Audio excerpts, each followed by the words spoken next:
Yes. Mr. Stevens, forgive the discourtesy of having my phone on, but I'm reading a question that I've been sent that's set out on my phone. No offence is taken. Good. Mr. Stevens, the next lot of questions are going to sort of dart around from topic to topic because they're questions that I've been asked to ask by core participants to the inquiry. So they'll go from one Alliance House organisation to another. The first is this: whilst at Macfarlane Trust, was there any explicit understanding or agreement between the Trust and the government that the Trust would not undertake fundraising or campaigning activities or seek publicity? No.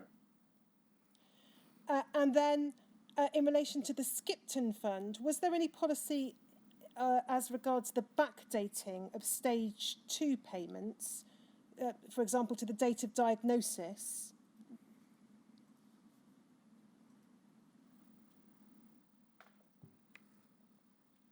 Not that I can. No, I don't think so. The stage 2 payments were at a flat rate until altered to another flat rate. So they could only have been paid once. So presuming the question relates to the backdating eligibility? I simply asked the question I was asked to ask. I think the payment could only be made when an application had been put in and cleared. The next couple of questions are in relation to the Skipton Fund. Was it your view that the outcomes of discussions in the plenary planning sessions to which you referred created policies or decisions which bound the directors of the Skipton Fund?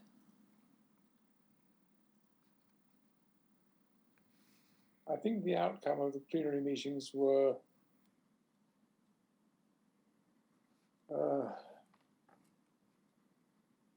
led to decisions that were made by the Department of Health, which governed us. So I don't think we were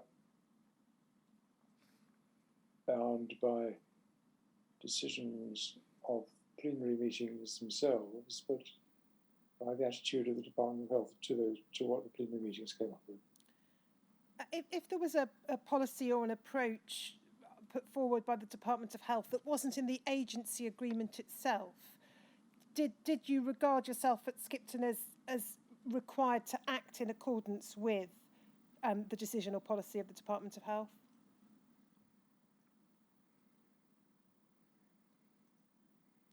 I can't recall. I can't think of what the circumstances of such a hypothesis would be. That's difficult to answer. Okay, well, I'll move on from that then to the way in which the first stage applications, so pre-appeal applications, were considered by the Skipton Fund. You referred to the material that was considered by either the administrator or the board of the Skipton Fund being effectively streamlined or limited, and then more information could be considered by the appeal panel. Yes, the applications for stage 1 were made on the basis of the application form. After the Foster episode, certain aspects of that form had to be backed up by additional documentary evidence, but that was quite limited. So we were not expecting, we were not encouraging huge amounts of documentation. All we needed to know was, needed to see was proof of a transfusion. We undertook the necessary steps to get proof of identity, get proof of the consultant's identity. It is basically limited to application form. Didn't that prejudice or run the risk of prejudicing claimants because it stopped them from putting forward their full case?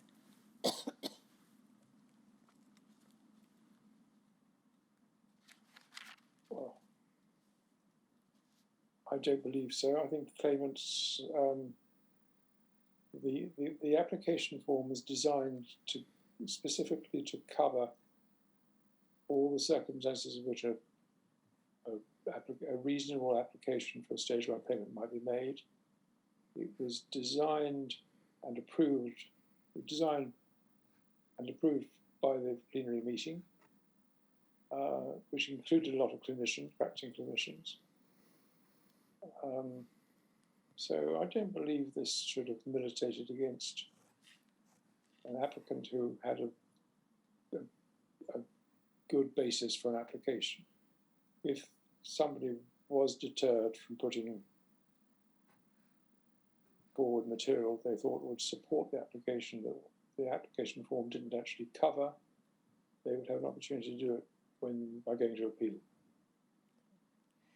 We didn't want life stories. Remember that Skipton was not a charity. Skipton was not concerned with welfare or the background considerations of circumstances of a claimant. All we were after was proof that the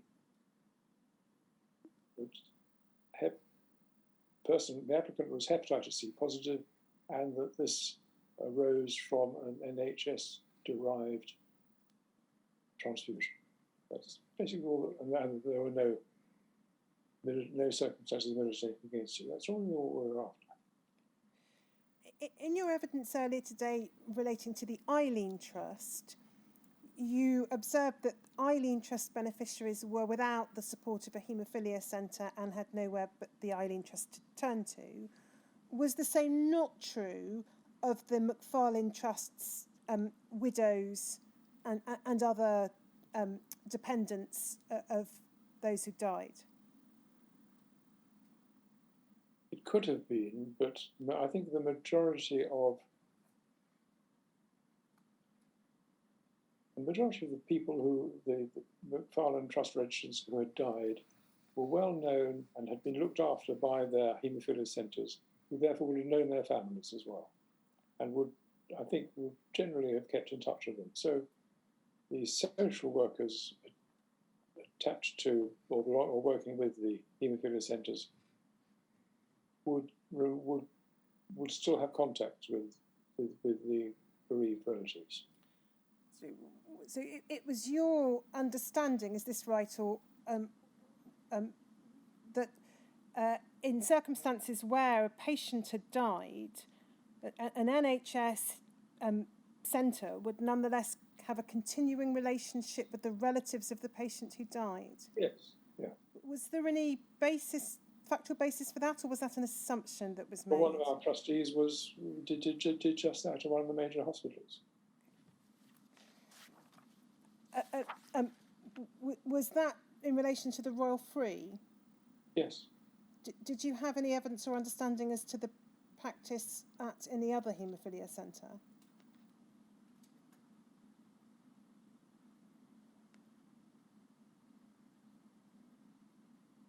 Not directly, no. I know I went to St Thomas's at some stage, long after my son had died, with my other son, and was greeted very warmly and in a very friendly fashion, but I don't think that they had been in touch before I was having to go there. This is useless. Were Macfarlane Trust user trustees regularly or usually invited to meetings with the Department of Health?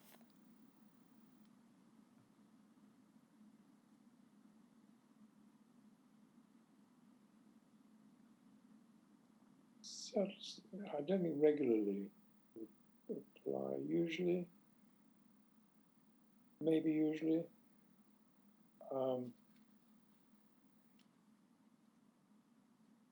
Looking through the notes of those meetings, there were quite a few of those meetings where the user trustee was present, but I can't say what the frequency was of people being invited.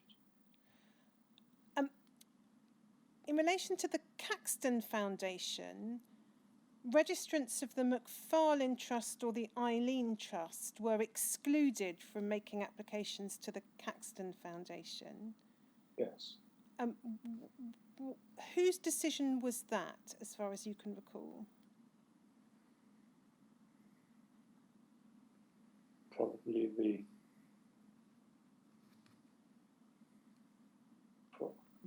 I would think probably the trustees of the two, the Macfarlane Eileen Trust and the Department of Health between them. So Macfarlane Eileen looked after their people.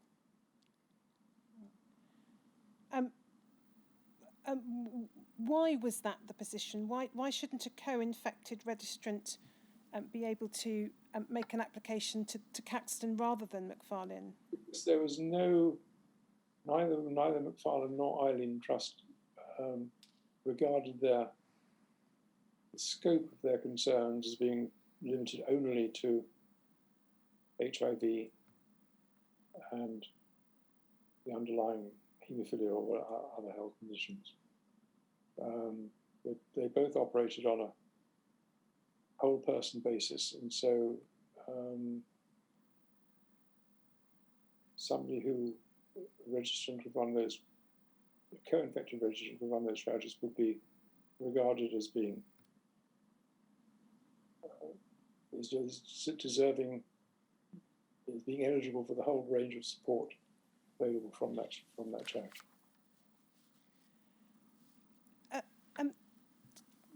Would you accept that the Macfarlane Trust lost touch with bereaved partners who were themselves potentially in need of support and assistance?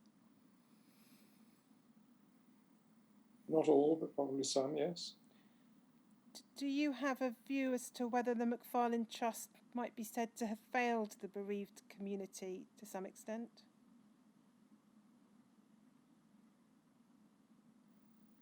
Well, as I said all the way through my written statement and in the relevant section of the oral statement, we never had enough funds to do what we wanted to do for the bereaved.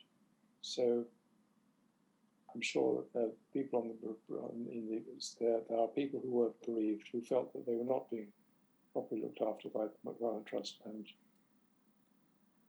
I would have some sympathy with those views.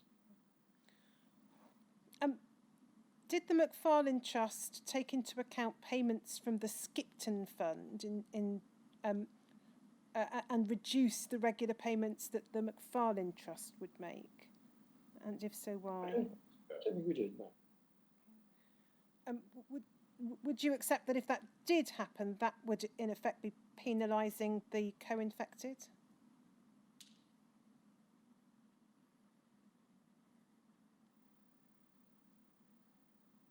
Yeah, I think so.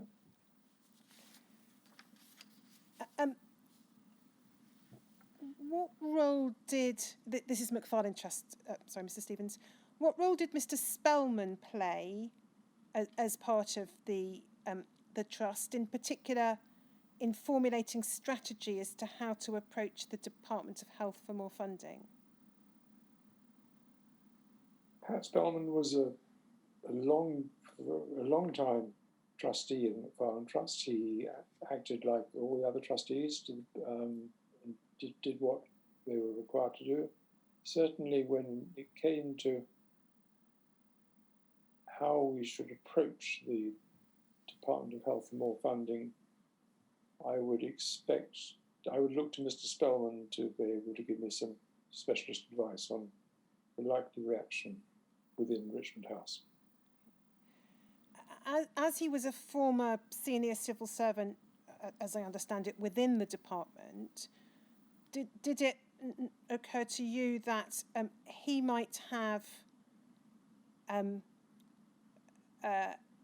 less than neutral or a subconsciously or unconsciously biased view, given that he had worked for the department for so many years?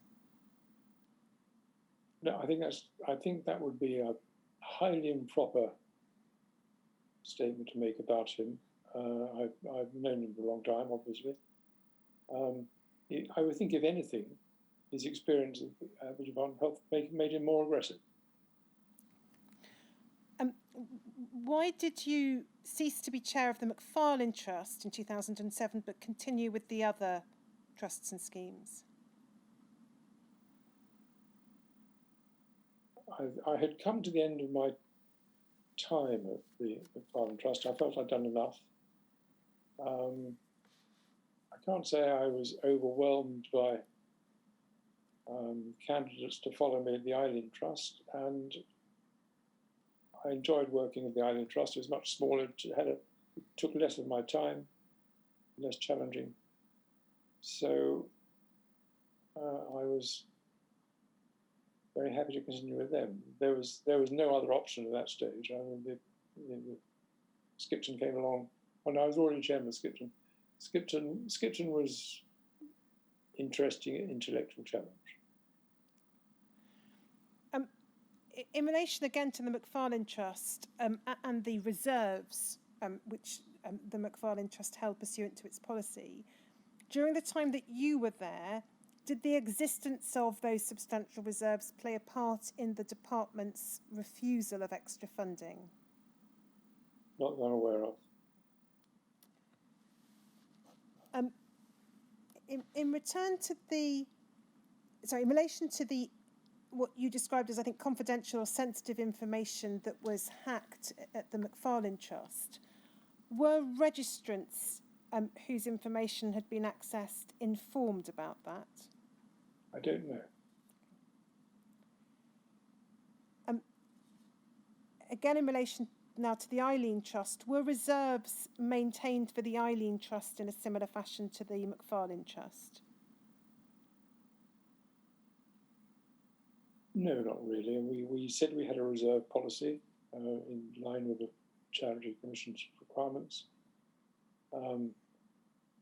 But when I was searching my written statement, I looked through the Eileen Trust annual reports, most of which I'd written, and I could find actually no quantification of what the reserves were. So I don't think that there was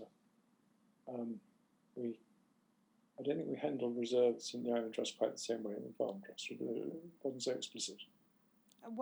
Is there any particular reason why a different approach was taken? We were smaller, the balance sheet was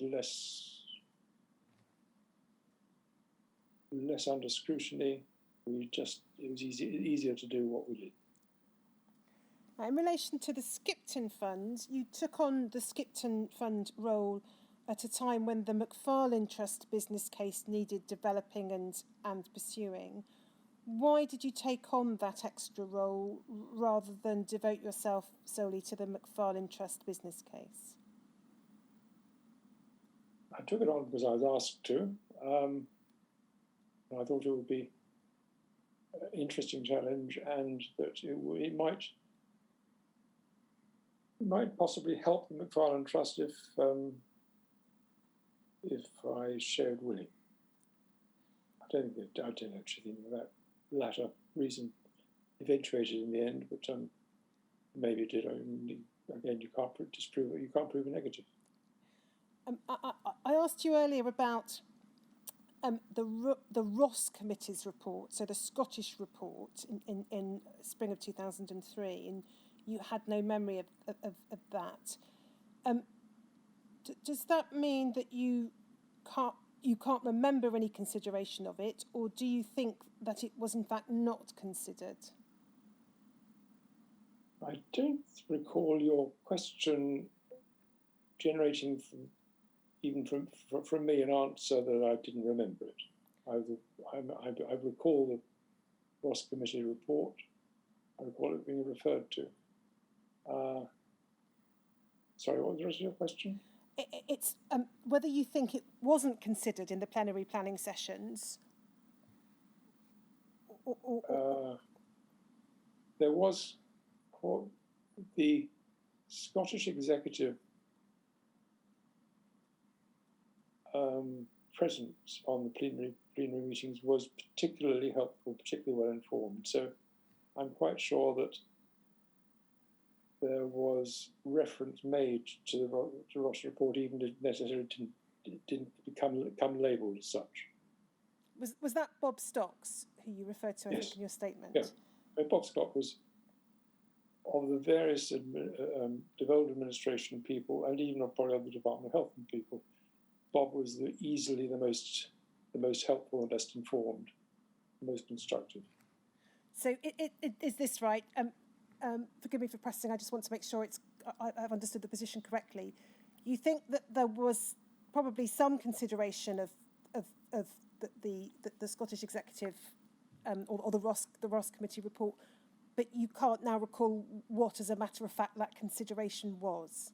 That's correct. Yes, I'm not aware of anything that Bob said, or his colleagues. But Bob said would have a label Ross Committee, and if it did, I wouldn't necessarily have known. Can you recall, again, this is about the planning for the Skipton Fund, can you recall where the distinction between stage 1 and stage 2 recipients emanated from, or who it emanated from? No, if you recall that long file note or letter from November 2003, I think from me to Maura Pratani, it was already mentioned at that stage. So whether it was generated within the Department of Health or I don't know where it came from, but it was lying around even at that stage. Which aspects of the Skipton Fund's processes were, as far as you can recall, decided on by the Department of Health, and which were left to the Skipton Fund to decide for itself? The operating processes were developed by the fund in line with anything that came out of the plenary meetings. I don't think Department of Health made any specification about what we should do or how we should do it. If the Skipton Fund declined an application because of lack of evidence of transfusion or blood products, might an applicant be advised to see if there was any available evidence from the HCV register, now maintained by Public Health England? I don't think that was part of the list of suggestions that Nick would provide to somebody. If indeed that register existed, then I don't know. Would he be the best person to ask about that? Yeah. And then you've expressed your views on differences between the Eileen Trust and the Macfarlane Trust. Did your views on those differences inform or affect how Macfarlane Trust beneficiaries were treated as compared to Eileen Trust beneficiaries? No.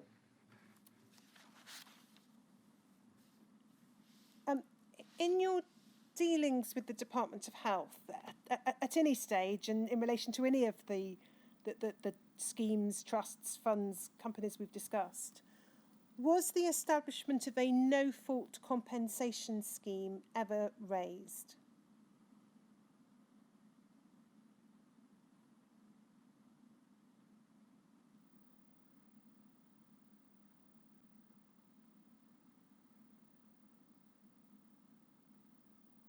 Not that I can recall. If it was, then I thought that something would have been written about it and would appear in the list of documents, pile of documents. I don't recall that coming up in discussion at any stage.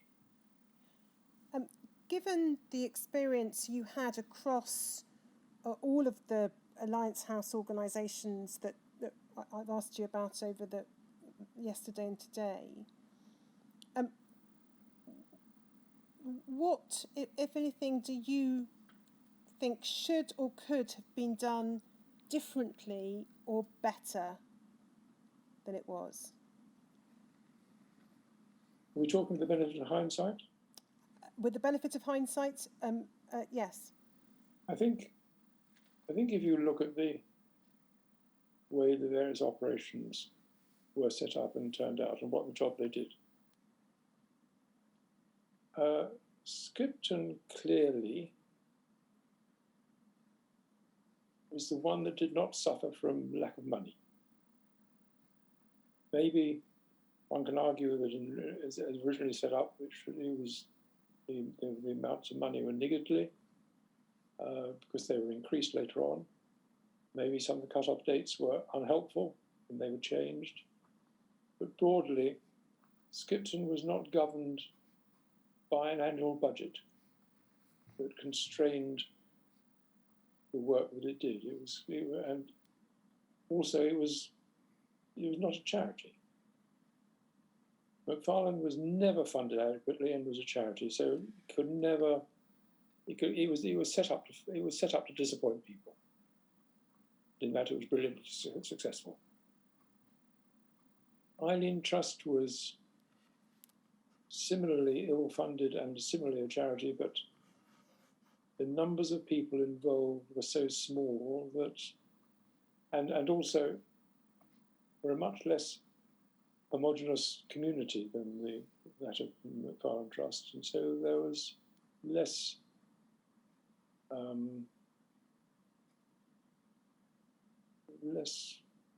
room for less encouragement for people to get together and talk about it. I referred briefly to somebody who shall be nameless, which number 5002 yesterday in the Eileen Trust, who for several years in the early part of this century said really should have an event to get people together. And I said, no, we shouldn't. There are different ages, different backgrounds, different. The only thing they have in common is HIV, but some of them don't have any underlying health conditions because of that. I was totally wrong. We eventually had a weekend event, and these became annual events that were really very, very enjoyable for all concerned, including the trustees who attended them. And they helped a lot with getting with the interchange of views between registrants and trustees. So Eileen Trust,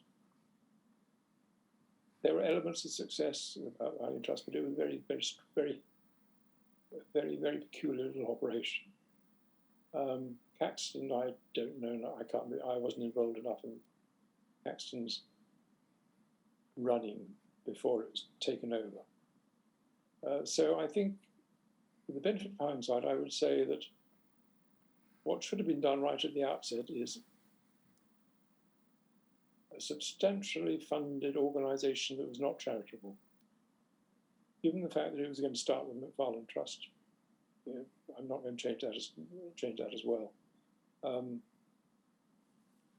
Then the Macfarlane Trust should not have been set up on the basis it was. And if it had been funded properly and was not charitable, then because everything else would have been different anyway. But when you think that Alliance House paid out, I can't remember the number now, it was in my written statement, I can't remember, a large, £500 million or in excess of that, of which a very substantial proportion came through Skipton. That rather suggests that everything else was just playing around the edges. It was not really, frankly, if Macfarlane Trust, if the two MSPT schemes hadn't existed, the Macfarlane Trust was just tinkering around the edges, just was not really contributing at all. Those two schemes came to being because of the threat of litigation, and they themselves, well, they gave quite a lot of money away, but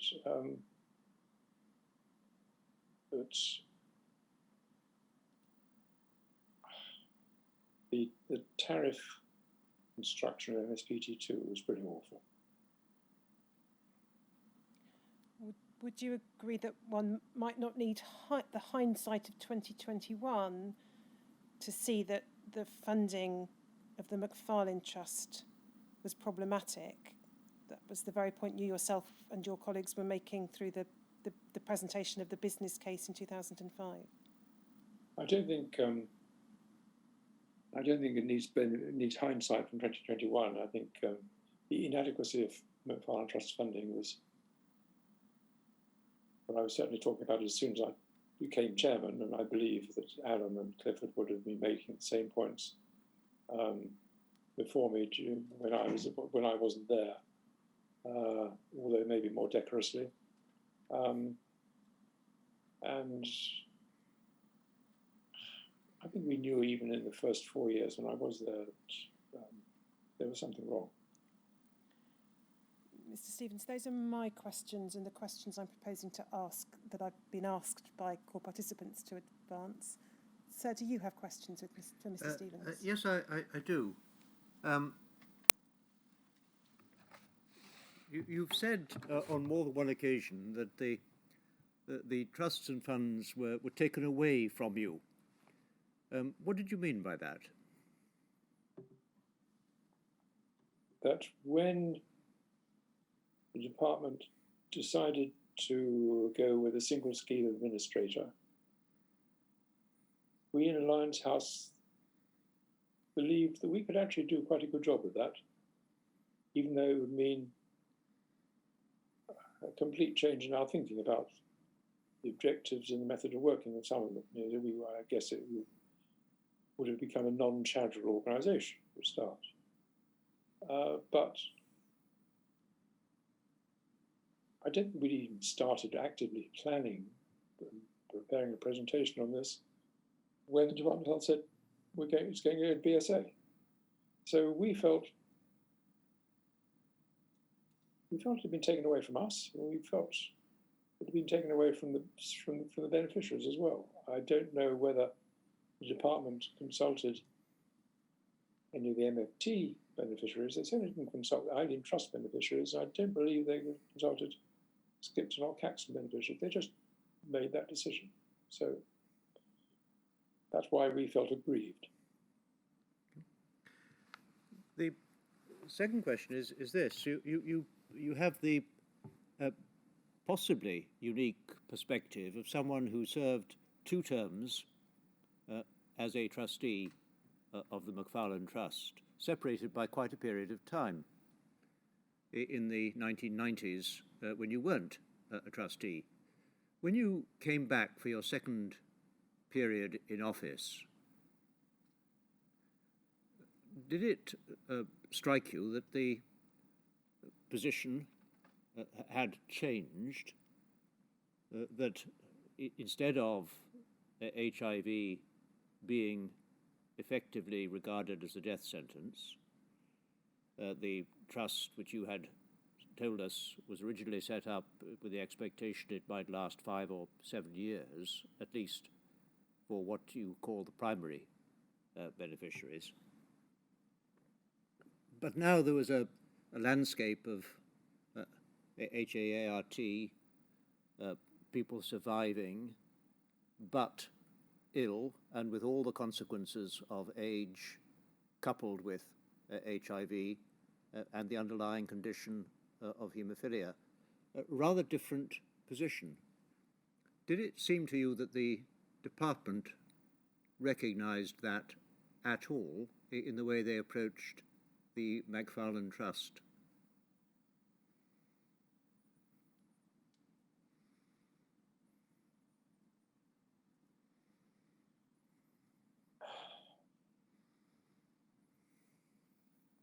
I don't think I was struck by that. Bearing in mind that when I left in 1992, MFT was still existing on its original £10 million. While I was away, there had been further funding from the department. I can't remember, I know really, whether this came in similar bite size, similar large chunk, or in smaller chunks, and on what basis. But clearly,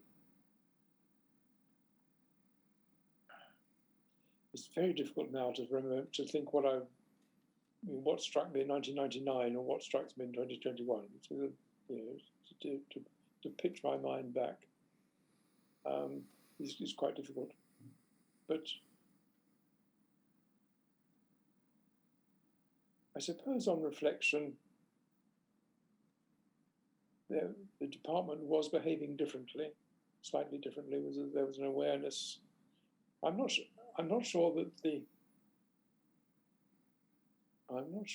the concept of HIV as being a manageable condition was commonplace at that stage. I'm not sure that I thought that.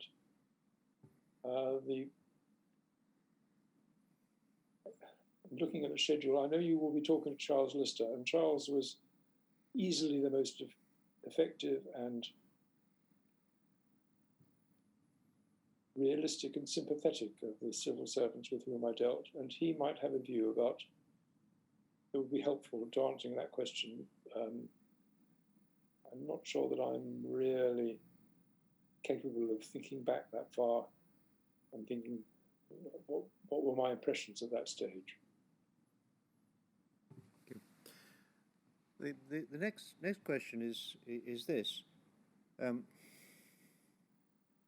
You've expressed on more than one occasion what might be seen as a rather dim view of politicians and the department. That's a general view you had, was it, before you started your work with Macfarlane, or was it one which developed in office?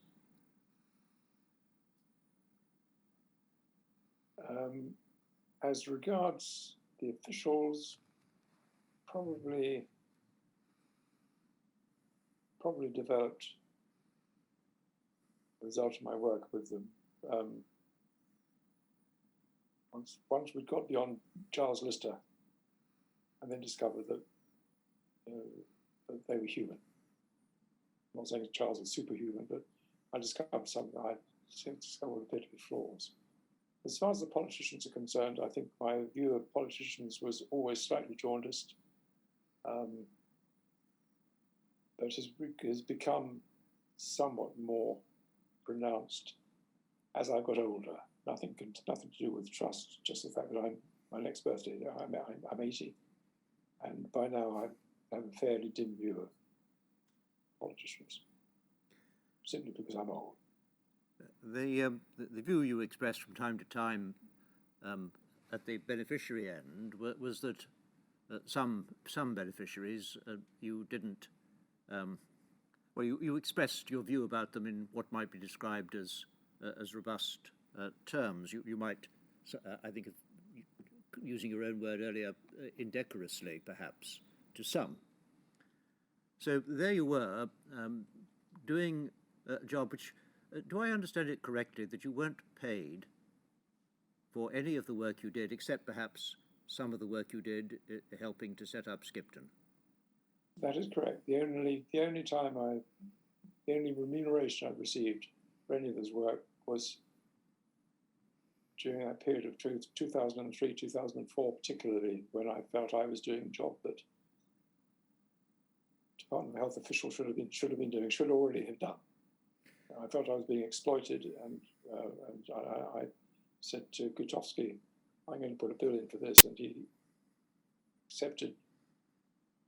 So you were doing this work without pay, occupying quite a bit of your time. Do I understand that correctly too? A lot of my time, yes. It has been my principal.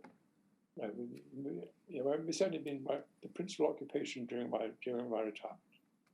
And dealing with people whom it was not always a pleasure, putting it mildly, to deal with, as you saw it, why did you do it?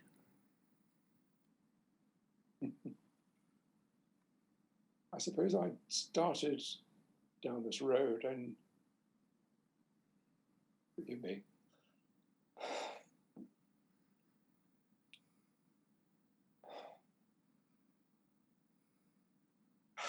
Sorry.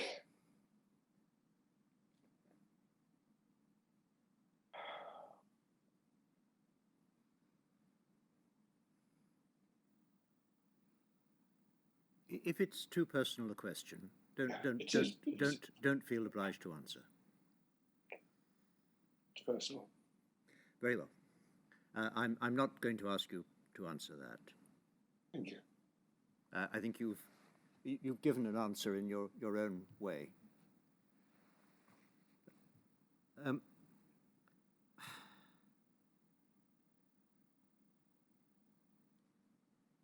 Yes, that's all that I think I want to ask you. Thank you very much. Thank you. Mr. Stevens, I've got one very short question. It's a point of factual detail only. During the plenary planning sessions that you've referred to that led up to the Skipton Fund being operational, were any haemophilia clinicians involved in that process? Well, I think so, but I couldn't tell you for certain.